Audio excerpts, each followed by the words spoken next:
This Life and Every Life. Written by Narada-talis.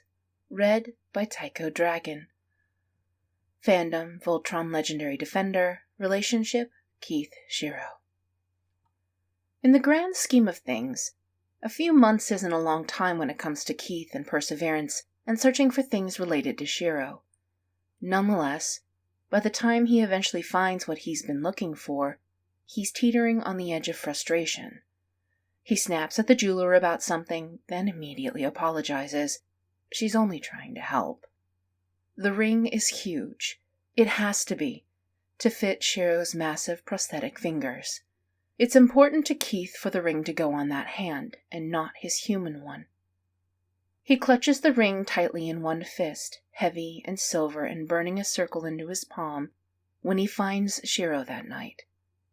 He's thankfully alone in the cockpit of the Atlas, far too long past last shift.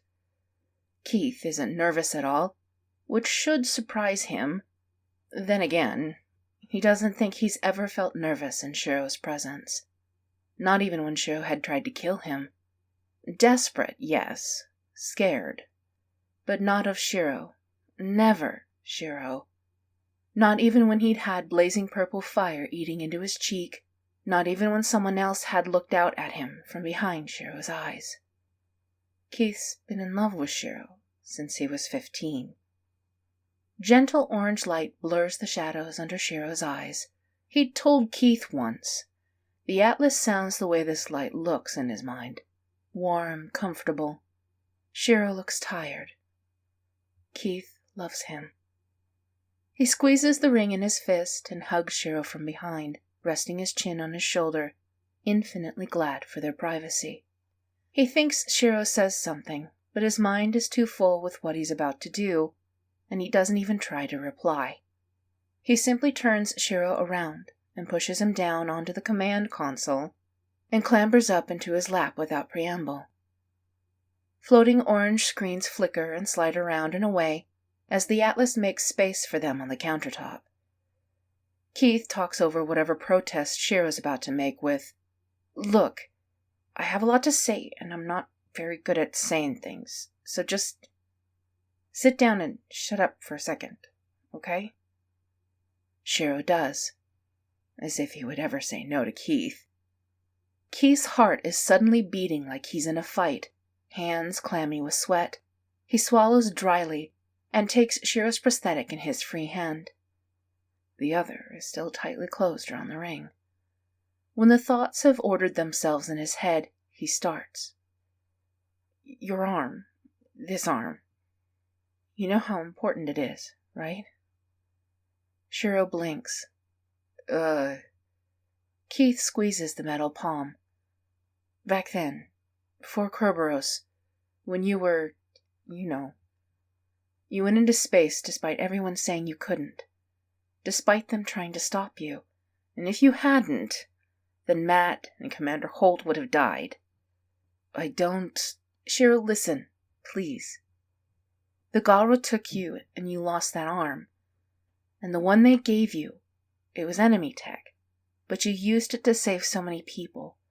So many, Shiro." Shiro is quiet now, looking at Keith with a small frown. Keith has to swallow past the sudden lump on his throat at the intimacy of the moment, as all the words he's saying catch up to him all at once. The inside of his head is noisy with, "Are we really doing this? Is this really happening? Can this be real?" More importantly, he forces his head to shut up. It meant you survived everything the Galra did to you. But it also ended up being the one thing that could take you away from me. And the one thing... He has to pause to swallow again, hating how rough his voice has gotten. "The one thing that, when I cut it off, brought you back to me." He laces his fingers through Shiro's, marveling at how wide his hand has to stretch to fit. "Now, with this one, you made the Atlas. And you saved us all again. And against all odds, against everything, you're here. With me. And..." He breaks down a bit, a little ashamed to be crying, more frustrated that he can't get the words out. Feeling overwhelmed, he stumbles through. "And I just want you to be with me forever." "Keith," Shiro says softly, in that quiet voice he only ever uses for Keith's name. Keith surges on, because whatever Shiro's about to say has to wait. It has to, until Keith has finished his part. He manages to pry his own fist open by sheer force of will, hurrying to push the ring down over one large metal finger. It fits. By some miracle, it fits. Keith can't help a tearful smile, unable to meet Shiro's eyes when he says, "And even if you don't want to spend the rest of your life with me, I still want you to take the ring. So every time you look at it, you can remember that this arm saved me, saved everyone, and that you're amazing, and that I love you." He finishes it all in a rush, and when he's done, he feels like all the breath's gone out of him. Shiro is quiet for too long. Keith can feel him looking.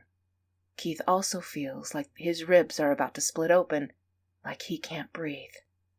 Maybe he is a little nervous after all. Eventually he can't take it anymore. Panic starts to grip him for real. And if he didn't know Shiro, he would be absolutely sure he's about to be told off, or pushed away, or... When he gathers up enough courage, he peeks up into Shiro's gray eyes and whispers, "Say something." Instead, Shiro surges up to kiss him hard, and when he's stolen the breath right out of Keith all over again, he pulls away to tell him, "You're my everything. You know that, right? I'm crazy about you. If I could spend this life and every life with you, I would." Keith's joy bubbles over into a laugh. He touches Shiro's face and his hair, and kisses his nose scar, and the corner of his mouth, and the top of his cheekbone below his eye. "You better be sure about that, Admiral, because no matter where you go, no matter if you even die again, I will always find you." Shiro's smile is like the light of the sun, and when he hugs Keith, he feels like its warmth. "Wouldn't have it any other way," he replies. "Not now or forever." The end. That was This Life and Every Life, written by narada-talis, read by Tycho Dragon. If you would like to leave comments or kudos on this fic, please go to archiveofourown.org/works/168-21811. Thank you for listening.